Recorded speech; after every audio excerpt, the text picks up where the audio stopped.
The alarm clock screams. It's 4 a.m. Maria rubs sleep from her eyes. Another day begins. Outside the city sleeps, but I don't have that luxury. I have to get to work, to the homes where luxury is a given, not a dream. The bus ride is long and bumpy. Maria often catches a glimpse of herself in the window. A tired reflection stares back, but her eyes hold a quiet strength. She thinks about her children, her reason for this daily grind. Her first job is a sprawling mansion. Chandeliers sparkle, untouched. Maria dusts them carefully, her movements precise. The house is silent, except for the soft hum of the vacuum cleaner and Maria's quiet sighs. Maria works with a practiced efficiency. She cleans, scrubs, and polishes. Her world is filled with the smell of disinfectant and the faint scent of lilies from a vase she herself arranged. She is unseen, yet her presence is felt in every corner, in every gleaming surface. The hours blur together.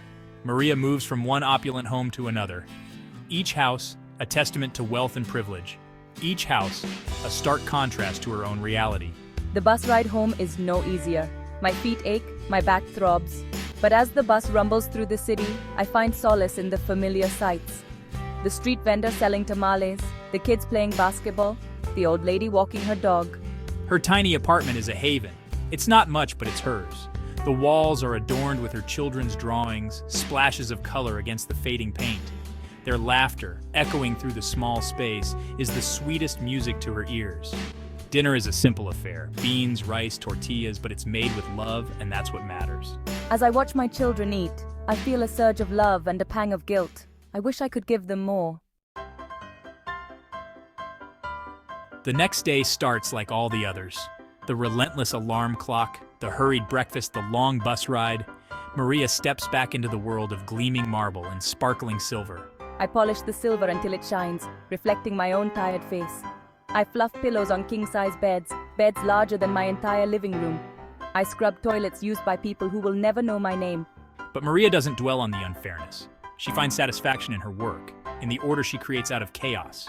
Each spotless surface, a small victory. Each satisfied client, a silent testament to her hard work.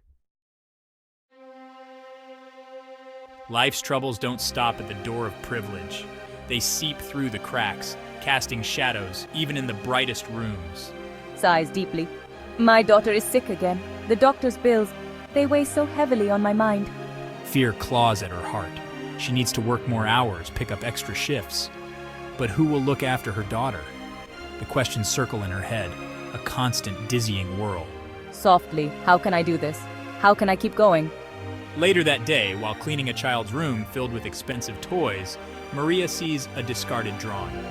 It's a child's rendition of their family, happy and carefree.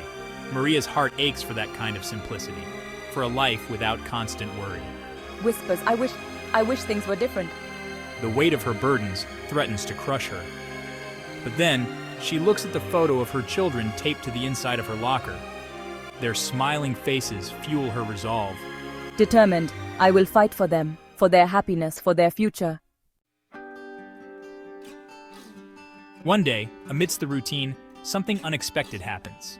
Mrs. Johnson, an elderly lady whose house Maria cleans, notices Maria's distress. Mrs. Johnson, with her kind eyes and gentle smile, sees beyond the uniform, beyond the mask of professionalism. Gently. Maria, would you like a cup of tea? You look like you could use a break. She offers Maria a cup of tea and a listening ear. Maria hesitates, then confides in the kind woman. She speaks of her daughter's illness, her financial struggles, her fears for the future. Tearfully, it's just so hard. I don't know how much longer I can keep this up. Mrs. Johnson listens, her gaze filled with compassion. When Maria finishes, Mrs. Johnson takes her hand and says, Warmly, you are strong, Maria. You are doing your best. Her words are simple, but they hold a world of understanding.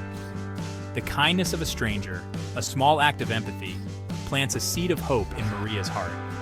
It's a reminder that even in the darkest of times, there is always light, always kindness to be found. Softly, thank you so much. Maria continues her work, her steps a little lighter, her heart a little less burdened. The world may be filled with struggles, but it is also filled with compassion, with people like Mrs. Johnson who offer a helping hand and a kind word. And that, Maria realizes, makes all the difference.